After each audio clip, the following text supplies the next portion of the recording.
प्रारंभ किया है तब से प्रभु हमारे अंदर बहुत धैर्यता एवं बहुत शांतना प्रकट हुई है। अब यह चरित्र सुनने की इच्छा है मेरी। कहा ठीक है, जो नाम मैंने उच्चारण की उसमें जिस नाम का कहो उसी नाम की कथा सुना देता हूँ। कहा आप तो पहले ही नंबर की माता भगवती की कथा सुना दो। तो पहले नंबर पर कौन सी देवी है? उसी समय कहा वाराणस्याम विशालाक्षी। कहा विशालाक्षी देवी है प्रथम नंबर पर, उनकी आप कथा वर्णन कर दीजिए। तो उन्हीं की कथा की ओर हम सब मिलकर के चलते हैं। बोलो सिद्धेश्वरी मैया की जय। वाराणस्याम विशालाक्षी दर्शनम चापि दर्शनाम स्पर्शेन मात्रेण नापि दर्शेन चिन्तयेत्। विशालाक्षी देवी का ऐसा चरित्र है, कहा इनका नाम लेकर ही उच्चारण कर दिया जाए तो संकट दूर हो जाते हैं। इन्होंने बहुत बड़ा संकट दूर किया था। कहा कैसा संकट? कहा एक बार की बात है, अयोध्या के राजा कृत्येन तत्त्वं तथा दर्शनेन ध्रुव संदेनां तथा भव राजध्रुव संदेना राज लक्ष्मणा। कहा अयोध्या के राजा थे और इनके दो रानियां थी। ध्रुव राजा संधि की कथा में बताया इनके दो रानियां थी। कहा दोनों रानियां अति प्रिय थी इनको। तो दोनों रानियों के नाम क्या है? मनोरमा तथा पुत्रस्य तत्त्वलीलावतीं चिन्तये दर्शनेन तत्त्वलाभेन भार्यायां दीर्णितात् प्रभु। दोनों इन पत्नियों के नाम बताए। दोनों के अलग अलग विचार भी मिलते थे, पर माता भगवती की एक सेवा करने वाली और एक बिल्कुल कटु वचन बोलने वाली, पर दोनों को प्रिय बहुत करने प्यार करते थे और दोनों को बहुत प्रिय भी थे। एक का नाम जाकर के लीलावती और दूसरी का नाम मनोरमा। मनोरमा मन को जानने वाली थी और लीलावती अपनी लीला के हिसाब से कार्य करने वाली। राजा के साथ में जब भी राजा आते तो सम्मान के साथ रखने वाली, और राजा चले जाते थे उसके बाद कोई राज्य का कोई लेना देना नहीं, केवल अपने हिसाब से रहना। पर मनोरमा का क्या काम था? मनोरमा रानी ये किया करती थी कि राजा हो या ना हो परस्पर व्यवहार सभी के साथ करना, परस्पर हिसाब से रहना, परस्पर माता भगवती के चरणों में पूजा का विधान भी बनाना। ये सब माता भगवती की कृपा करने वाली थी। और यह केवल लीलावती बस केवल लीला के हिसाब से, जब तक लीला सामने है तब तक काम करने वाली। महाराज ऐसा आपने कभी सुना या देखा है? अक्सर ऐसा हमने देखा है। एक दो जगह ऐसा प्रतीत होता है कि उन्होंने कहा नहीं, जब तक वो स्वामी जी है तब तक विधान से रहो घर में। और स्वामी जी 1-2-11 तो पर ठीक है बेटा वो काम कर देना, बेटा यह काम कर देना, नौकर से कह दो गाड़ी लिए जाए, उससे कह दो ये लेके आना, और ये कर देना, ये बना दो वो बना दो, ऐसा कर दो वैसा कर दो। तो वो लीलावती मान ली उनको एक हिसाब से। मनोरमा का क्या काम था? मनोरमा रानी क्या करती थी सुबह से शाम तक? अहम त्वां पृथ्वीं पूजा भगवतीं चापि चिन्तनम्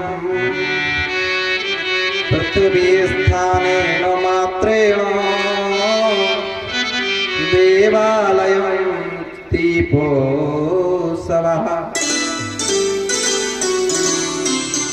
अगर समय है तो माता भगवती के चरणों में बस समय देना, और सायंकाल हो जाए तो दीपोत्सव जब करना माता भगवती के चरणों में जाकर के माता भगवती का चित्र देख करके है उनका विधान था। रानी होते हुए भी मंदिर में जाया करते थे और मंदिर में भी विधिवत विधान बनाया करते थे।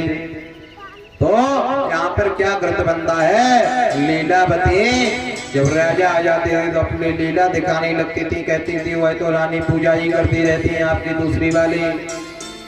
रानी को बुलवाया, कहा आपको पता लगा पूजा करती और कोई काम नहीं है?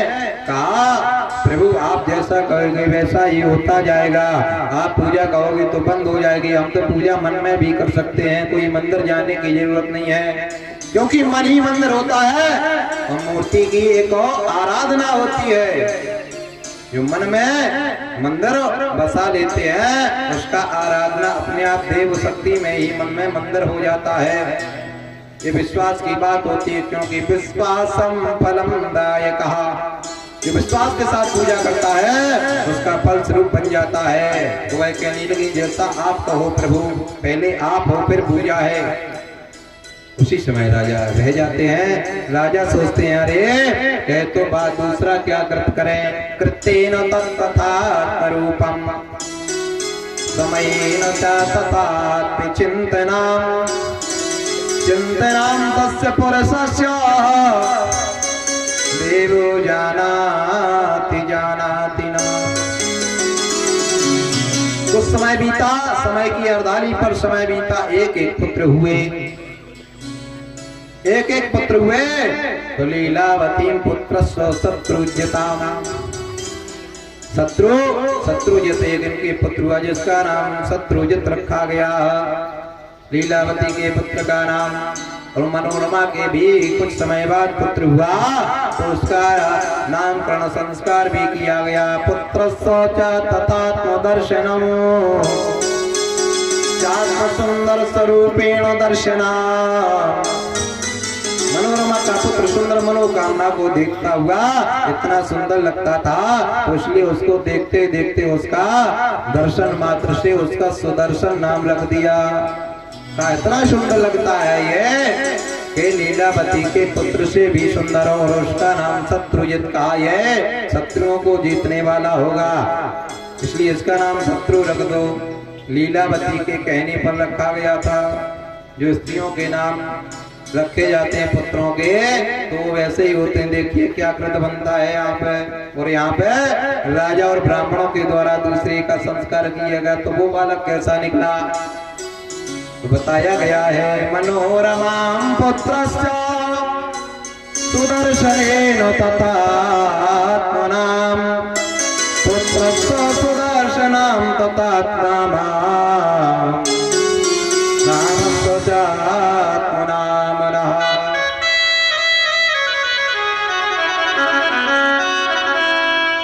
और उसके साथों हमेशा पूजा की बातें करना बड़ी आनंदित लगती थी। वह मनोरमा का पुत्र सुदर्शन एकांत में बैठ करके बस भक्ति की बात करता, क्योंकि उनकी माँ भक्ति में ही लीन रहती थी माता भगवती के। अब क्या कृत बदला, एक दिन का समय राजा साहब नहीं थे, राजा साहब नहीं थे उस समय दोनों जाकर के गद्दी पे बैठ जाते हैं। दोनों जाकर के गद्दी में बैठ जाते हैं। शत्रुजित भी बैठ जाता है और सुदर्शन भी बैठ जाता है। उधर से लीलावती आती हैं, लीलावती आती हैं। उसी समय लीलावती पुत्र को पकड़ के अपने को बाईं ओर कर लेती हैं और दाईं ओर से पुत्र को खींचती हुई सुदर्शन को नीचे गिरा देती हैं। सुदर्शन गिर जाता है, उसके चोट लग जाती है पैर में, वह फिसलता हुआ खड़ा होता है और रोने लगता है। खड़ा हुआ रोने लगता है और 5 वर्ष की अवस्था है और यह 1 वर्ष बड़ा है। शत्रुजित तो पुनः कहता है माता हम अब बैठ जाते हैं। माता कहती है अब बैठ जाइए, इसके तो लग चुकी है तो अब पैर से चलने में नाकाम हो जाएगा धीमे धीमे। ऐसा सोच करके उसको महल से निकाल दिया। महल से निकालने पर माता के पास वह पहुंचता है। माता के पास पहुंचने पर मनोरमा को पता लगा। मनोरमा ने चुपचाप ढंग से देखा। राजस्व ज्ञान राजोद्भव पुत्र सुचात्मजन्मना नापि जन्मं दर्शेन भगवतीं च दर्शना। हे माता भगवती है, क्या आप वरदान के रूप में पुत्र में प्राप्त तो हुआ, पर ऐसा दुख क्यों हमारे पुत्र को हुआ? पैर में चोट लग गई है। और कैसे लग गई उसने पूरा वृत्तांत बताया। वृत्तांत बताने पर लीलावती ने भी, तब तक वो राजा आ जाते हैं, उधर राजा से बताया। राजा ने कहा कि अरे कोई बात नहीं है, थोड़ी बहुत चोट लगी होगी, अभी हम ठीक करवा देते हैं, जरा देख करके आते हैं। इतनी बातें उसी समय विचार बदल जाते हैं, कलावती के विचार बदल जाते हैं। कहा अरे आप वहाँ क्या देखने जाओगे? वह तो ठीक है, कहा देखना होगा, वह पुत्र मेरा है। इतना कहने पर राजा चले जाते हैं। राजा पुत्र को देखते हैं, जैसे ही सुदर्शन को, उसी समय कहते हैं बेटा बहुत लग गई है, यह तो आपके पैर में दुख रहा होगा। कहा कोई बात नहीं है, अभी वैद्य को बुलवाते हैं। इतना मार्तमाम का ध्यान करते हुए मंत्रियों को भिजवाया। इतना सब देख करके वह शत्रुजित क्रोध में आ जाता है। शत्रुजित कहता है यह सब ठीक नहीं, इतना चोट के लिए इतना इंतजाम किया जा रहा। कहा बेटा तुम्हारा ही तो भाई है। कहा मेरा भाई नहीं है। यहाँ से माता ने विचार बदलवा दिए। कहा मेरा भाई नहीं है, मेरा भाई तो मैं स्वयं अकेला हूँ। जैसे ही राजा साहब महल में प्रवेश होते हैं, उसी समय वह कहने लगती है कि अरे या ये रहेगा या मैं रहूंगा, अब आप बताओ कौन सी रानी को रखना है, इसको रखना है या उसको रखना है, या मैं यह महल छोड़ करके चले जाऊं। कहा दोनों को रहना है, अच्छे से रहिए, आनंद से रहिए। उसी समय मनोरमा को पता चलता है, वह रोने लगती है, बड़ी तेजों में रोने लगती हैं। रो करके क्या कृत बनता है, सामने पहुंच जाती हैं। पहुंच करके उसी समय सुदर्शन से कहा कि चलो हम सब एक साथ चलते हैं, और सामने जाकर के शत्रुजित को पूछते हैं कैसे क्या हो गया। शत्रुजित से पूछा। शत्रुजित कहने लगा पहले इसने हमको पटका है, पर मेरी चोट नहीं लगी है, और उसी समय हमने इसको पटका है, इसके चोट लग गई है, पर कहा इसने नहीं पटका है, माता जी ने स्वयं पटका है। उसी समय कहा तुम माता ही ने तो पटका है, कोई बात नहीं चिंता की। कहा नहीं मैं कहा कह रहा हूं, पर आप बात के शब्दों को जोड़ रहे हैं गलत। उसी समय शत्रुजित जाकर के एक दिन बैठा हुआ मन में विचार करता है। वहीं पे समाप्त हो जाती है लीला। उसी समय उन शब्दों का उच्चारण खत्म होता है। दूसरा दिन आता है। दूसरा दिन मंदिर पे बैठे हुए बहुत तेजी से विचार बनाया, और उसी समय सुदर्शन खड़ा हुआ था वहीं मंदिर के किनारे पर, और वहीं से वह ढकेल देता है, वह झाड़ियों में चला जाता है। झाड़ियों में चले जाने के कारण उसका एक हाथ और एक पैर टूट जाता है, पर माता भगवती की कृपा अनुसार वह बच जाता है। जैसे ही बच जाता है उसी समय वह कहता है भैया ने हमें वहां मंदिर से ढकेल दिया, पता नहीं मैं तो आराम से खड़ा हुआ था। यहीं से विरोध बढ़ जाता है दोनों रानियों में। दोनों रानियों में विरोध बढ़ता है। तब तक आयु बढ़ने लगती है। 7 वर्ष के हो गए दोनों बालक, और वह 8 वर्ष का हो गया, 1 वर्ष का अंतर था। उसी समय मनोरमा कहती हैं अब यहाँ पर रुकना ठीक नहीं होगा राजन, हम निकल जाते हैं।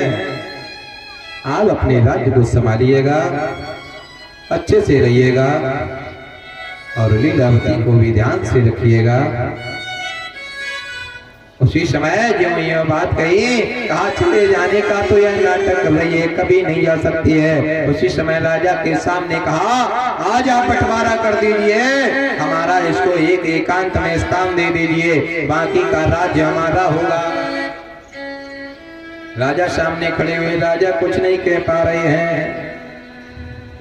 राजा कुछ नहीं कह पा रहे हैं। राजा कहते हैं अरे रुक जाओ, शांत हो जाओ। कहा नहीं, राज्य का अधिकारी यही बनेगा, नहीं ये कल के दिन कोई बात फैल जाती है। उसी समय मनोरमा रोने लगती हैं, पुत्र भी सुदर्शन भी रोने लगता है। रो करके वह बाहर निकल आते हैं, कहते हैं हमें राजपाट नहीं चाहिए और ना ही मुझे राज्य लेना है, और हम यहाँ से चल देते हैं। उसे ही रात्रि में उसको एकत्र किया शत्रुजित ने तमाम अपने मित्रों को बुला करके भाई बंधुओं के साथ में तमाम लोगों को एकत्र कर लिए मोहल्ले के, और रात्रि में पीटना प्रारंभ किया। मनोरमा को भी पाया उसने और पुत्र को जान से मारने का प्रयास किया शत्रुजित ने। पर माता भगवती की कृपा से वह जाकर के एक कमंडल रखा हुआ था, उस कमंडल में उसने कमंडल को उठा करके फेंक दिया। जैसे ही कमंडल को उठा करके फेंक दिया तो उस समय उस कमंडल से जल भरा हुआ था, तो वह जल में जाकर के पृथक पृथक शब्द अनुसार होते हैं। तो जैसे ही जल पृथ्वी पर गिरता है तो सभी लोग फिसल जाते हैं, फिसलने से एक दूसरे से स्पर्श होता है तो सभी के चोट लग जाती है। चोट लगने पर एक शब्द गुंजार रूप में होता है, अहम त्वाम एम शब्देनो। अहम मानी में कि जिसके अंदर अहम आ जाता है उसको जाकर के है सब देखने को मिलता है। एम शब्द उच्चारण करने पर माता भगवती वहां पर अनेक अनेक कीटों में आ जाती हैं, अनेक अनेक कीटों में आ जाती हैं, और सभी उसको जो नोच रहे थे, कोई खा रहे थे, कोई मार रहे थे, और सभी के कीट वह चिपक जाते हैं। सभी लोगों का यह दृश्य हो जाता है, शरीर सभी का फूलने लगता है, सभी लोग भागने लगते हैं, कहते हैं बचाओ बचाओ की आवाज आती है, कहा यह कहां से हुआ। उसी समय कोई एक दूसरे को नहीं देखते, सभी भाग जाती हैं माँ की कृपा से, सभी भाग जाते हैं माँ की कृपा से। उस प्रकार से वहीं से मनोरमा चल देती है, सुदर्शन को साथ में लेकर के हाथ पकड़ लेती है, और टूटा हुआ उसका हाथ एक पैर से थोड़ा सा लंगड़ा हुआ आगे को बढ़ता है। उसी समय भजन करती है, आंखों में आंसू आ रहे हैं। हे माता, क्या मेरे पूजा का फल यही है? रोती जा रही है मनोरमा अपने पुत्र को लेकर के सुदर्शन को। सुदर्शन भी कह रहा है कि माता इस समय हम कहाँ जाएंगे, कहाँ रहेंगे, और अब तो हमें लगता है पिताजी हमें राज्य भी नहीं देंगे। कहा कोई चिंता की बात नहीं है, इस समय हम जाकर के माता भगवती के चरणों में बैठेंगे। बहुत दूर जाकर के माता भगवती का एक मंदिर था, उस मंदिर में एक भंडारा चल रहा था। उस रात्रि में भंडारा का प्रसाद लिया, उस दिन रात्रि बिताया। किसी ने देख लिया कि ये तो राजकुमारी है और यह तो राजा साहब का पुत्र है, कहा आप भंडारे में आए, तो उसी प्रकार से सम्मान दिया, पर सम्मान दिया हुआ है रोने लगा। कहा पिता तो हमारे बहुत अच्छे हैं, पर हमारी दूसरी जो माता है वह बड़ी क्रोध करने वाली है, पर मैं घर छोड़ करके आए हैं, आज से आप पिता के नाम से मुझे सम्मान ना दें तो ठीक होगा। उसी समय मनोरमा को देखा, मनोरमा पीछे को मुड़ करके रोने लगती है, कहती है आज से आप इस मंदिर में रह रहे हैं क्या? कहा नहीं, इस मंदिर में भंडारा चल रहा है, आप यहीं पर रहिए, ऐसी कोई बात है? कहा ऐसा क्या बात हो? कहा हम घर की बात किसी से नहीं कह सकते हैं, बस माता को ध्यान करने के लिए आए थे, कुछ नहीं बताया मनोरमा ने। सुदर्शन रोने लगते हैं। रात्रि सुदर्शन ने बिताया, वस्त्र भी नहीं है, एक ही वस्त्र है। माता भगवती के चरणों भंडारा करने वाले लोग थे, वह भी चले गए। रात्रि पर्यंत केवल धूनी जल रही थी यज्ञ की। उसी यज्ञ के किनारे सर्दी का समय था, बैठे हुए मनोरमा तो बैठा हुआ उसका पुत्र उसी धूनी के सहारे से रात्रि व्यतीत पर्यंत निकाल देते हैं। माता भगवती का ध्यान करने लगते हैं, माता भगवती का ध्यान करने लगते हैं। हे माता भगवती, मेरी माता ने किया ऐसी लिए पूजा की थी आपकी कि ऐसा ही दुख देखना पड़ेगा मेरी माता को। मनोरमा कह देती है कोई चिंता की बात नहीं है, समय पलटेगा, समय आएगा। उसी समय इधर से फिर से ना निकलती है। पता लगा कि एक भंडारे में बैठी हुई वह मनोरमा अपने पुत्र को लेकर के इधर से सुदर्शन पुनः चल देता है मारने के लिए।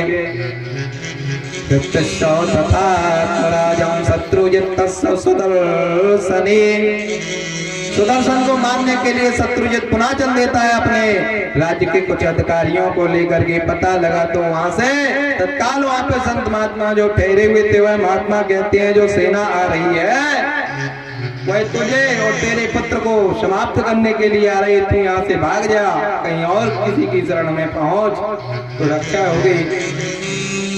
उसी समय वहां से वह डरते हुए आगे जंगल में प्रवेश कर जाती है। जंगल में प्रवेश करते हुए अपने पुत्र को चलने में असमर्थ हो उस पुत्र को अपनी पीठ पर लाद लेती है, कंधों पर कभी पीठ पर इशारा देती हुए चलती है, गिर पड़ती है। इतना देख करके माता भगवती का ध्यान करने लगती है कि हे माता, इससे तो अच्छा है प्राण निकल जाना चाहिए, यह कष्ट नहीं सहा जा रहा। उसी समय जंगल में रात बिताई। रात बिताने के बाद दूसरे दिन पता लगा कि अब कोई दिखाई नहीं दे रहा। उसी समय एक जंगल से निकल के दूसरे जंगल की ओर जाने लगी। दूसरे जंगल की ओर जा रही थी। उसी समय पुत्र कहने लगा, माता जी उस दिन भंडारा खाया था, उस दिन से आज तक मुझे कोई भोजन नहीं मिला, बड़ी भूख लगी हुई है, बड़ी भूख लगी हुई है मुझे बड़ी तेजी से। उसी समय माता रोने लगती हैं, कहने लगती हैं बस कुछ क्षण ठहर जाओ, कुछ देता हूँ। आगे देखा, आगे जाकर के माता भगवती को एक मंदिर दिखाई दिया। उस मंदिर पर पुनः फिर पहुंच जाते हैं दूसरे मंदिर में। वहां देखा कुछ दिखाई नहीं दे रहा था, केवल दीप जल रहे थे और बुझते जा रहे थे। समय दीपों का जब हो रहा था तो वहां पे आटे के दीपक रखे हुए थे और आटों के दीपकों को, जो दीपक समाप्त हो गए थे, उन दीपकों को उठाया, उन दीपकों का आटा एकत्र किया। एकत्र करने के बाद उसी दीपक से अग्नि को जलाया, कुछ संधाओं के साथ लकड़ियों के सहारे, और उसी में भोजन बनाया। भोजन बनाने के बाद माता भगवती को वही भोग लगा दिया और उसके बाद कहा, बेटा ये प्रसाद है, ग्रहण कर लीजिए। उसी समय जैसे ही ग्रहण किया, कहा माता अब कुछ क्षुधा शांत हुई है, भूख शांत हुई है, अब कहाँ चलेंगे? आज 2 दिन हो चुके हैं, ऐसे कब तक भागते रहेंगे? उसी समय इधर से फिर पता चलता है कि एक वन से दूसरी वन की ओर निकल गई है। उसी समय फिर पुनः वायुगर्द बनता है इधर हो चलने के लिए। उसी समय वह सोचती है कि स्थान को छोड़ दो। तब तक वहां पर एक महात्मा आते हैं, कहते हैं तुम्हारे लिए पीछे से सेना आ रही है, मारने के लिए तुम यहाँ से चली जाओ। कहा आपने कैसे जाना? कहा वह कह रहे थे, हमसे पूछ रहे थे कि यहाँ से कोई एक स्त्री और एक पुत्र देखा है जो वह विकलांग है शरीर से, तो मुझे जान पड़ता आप ही हैं। और क्या कारण आपने बना दिया ऐसा? क्या कारण से वह आपके पीछे आ रहे हैं? वह रोने लगती हैं। तो उसी समय वह संत जी कहते हैं केवल यहाँ पे एक कुटिया है, वहां आप चली जाओ तो रक्षा हो सकती है।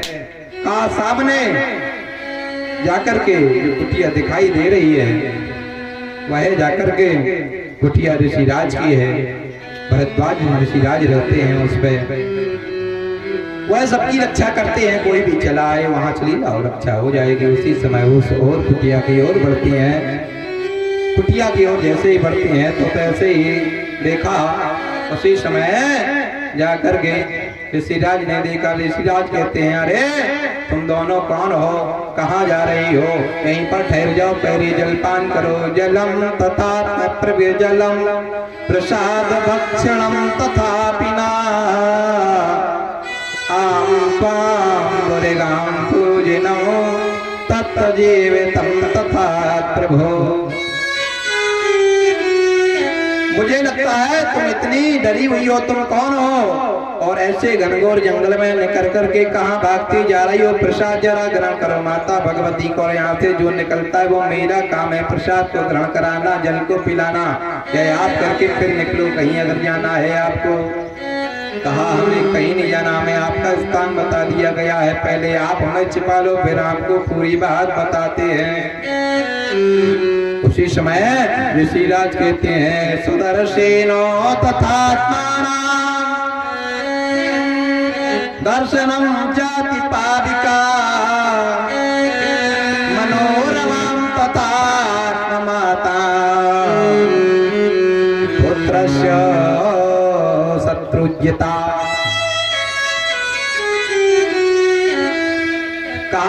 क्या आप वही तो नहीं हो जो संसार में चर्चा चल रही है? शत्रुजित का एक भाई था सुदर्शन, वह घर से निकल गया, उसको मारने के लिए सेना पड़ी है, पर वह नहीं मिल रही है, और उनकी माता का नाम मनोरमा है। क्या तुम वही तो नहीं हो? कहा हम वही हैं। कहा फिर आप यहाँ मेरे पास कैसे आई हो? पूरा वृत्तांत बताया। वृत्तांत बताने के बाद मनोरमा रोने लगती हैं कि हे प्रभु भरद्वाज जी, आप हमारी कृपा करिए, हम आपके चरणों में बारंबार नमन करते हैं। कहा ऋषिराज कहते हैं हमारे चरणों में नमन करने से कुछ नहीं होगा, ये सामने मूर्ति जो रखी हुई है मिट्टी की, उसमें आप नमन करिए तो सब कुछ होगा। सामने भरद्वाज जी मिट्टी की स्थापना किए हुए माता भगवती दुर्गा की वहीं सामने रखे हुए अग्नि की जल रही थी, ज्वाला दीप जल रहा था। कहा यहीं पर प्रणाम कर लीजिए, कृपा होगी। प्रणाम करने के बाद और एक फल रखा हुआ माता के सामने। उसी समय सुदर्शन कहते हैं माता मुझे और भूख लग रही है। माता कहने लगी बेटा तुम्हें बहुत भूख लगती है, अब हम क्या कर सकते हैं, यहाँ तो कोई फल भी नहीं है। कहा हुआ फल रखा है। इधर उधर देखा, देखने के बाद संकोच किया, तब तक ऋषिराज समझ जाते हैं। ऋषिराज कहते हैं पत्रम पुष्पम फलम तोयम। कहा माता भगवती के चरणों में जो अर्पण कर दिया जाए वो बिल्कुल संपूर्णता के साथ माता भगवती अर्पण पूजा लेती हैं। और वह जो फल रखा है, जल भी रखा है, तो हम कहते हैं जल को, कहा जी प्रसाद रूप है, भक्षण कर लीजिए, कोई चिंता की बात नहीं है। उसी समय प्रसाद रूप में वह फल को खाया। फल को खाने के बाद जल पिया। तब तक वहां से जाकर के क्या कृत बनता, सेना पता लगाते लगाते ऋषिराज के आश्रम पे आ जाती है। ऋषिराज के आश्रम पे आ जाती है सेना। शत्रुजित की उसी समय कहा अरे उनको निकाल लिए, दोनों को बाहर निकालिए, पुत्र को भी बाहर निकालिए और वह स्त्री को भी बाहर निकालिए, हम अभी मार देते हैं, नहीं तुम्हें मार देंगे साथ में। उसी समय क्रोध में जाकर के कुटिया में जैसे ही भाला भौंकना चाहा कि पहले मैं कुटिया को समाप्त करता हूँ, उसके बाद तुम तीनों को मार देता हूँ, अगर वचन को वचन बोले। ऋषिराज कहने लगे क्रोध में आते हैं कुटिया की तो बात छोड़ो, आप इसमें हाथ भी नहीं लगा सकते, माता का दरबार है यहाँ पे। उसी समय एक अपना हाथ लेते हैं और हाथ को ऊपर को स्फुट करते हैं, स्फुट करते अपने जंघा पे मार देते हैं। जंघा पे जैसे ही मारते हैं उसी समय अनेकों वहां से तलवार लेकर के ये उंगलियां प्रकट हो जाती हैं। जैसे ही प्रकट होती है कहा अभी हम आपको सभी को अंत करा देते हैं और मुंड कोई माला बना करके माता भगवती को अभी पहना देते हैं। ऐसी कोई बात है? आज हमारा तप का प्रभाव देख लीजिए।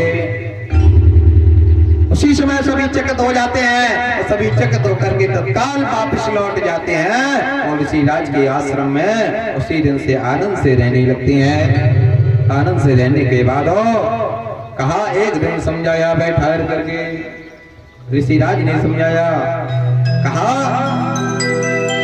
अब ध्यान से काम नहीं चलेगा। माता भगवती ने विधान बताया। माता भगवती ने स्वयं काल में कहा ऋषिराज के, कहा इन दोनों को पूजा का विधान बताइए। पूजा का विधान बताया और कहा अब नवरात्र प्रारंभ होने वाले हैं, नवरात्र में आप माँ भगवती की मूर्ति स्थापना करिए और मिट्टी की मूर्ति बनाइए, 11 अंगुल से ज्यादा नहीं होना चाहिए। और उसमें माता भगवती का चित्र बना करके सिंदूर से तिलक करके शंख का पूजन करिए, शंख का पूजन करिए। कहा हमारे पास कोई सामग्री नहीं है प्रभु। कहा सामग्री मेरे पास है, आप सुनते जाइए, उसके बाद पूजन करिएगा। पूजन करने के बाद माता भगवती का व्रत प्रारंभ करिए, माता भगवती कल्याण करेंगे। उसी समय माता भगवती का पूजन प्रारंभ होता है। माता भगवती की एक मूर्ति बना करके स्थापना कर देती है मनोरमा।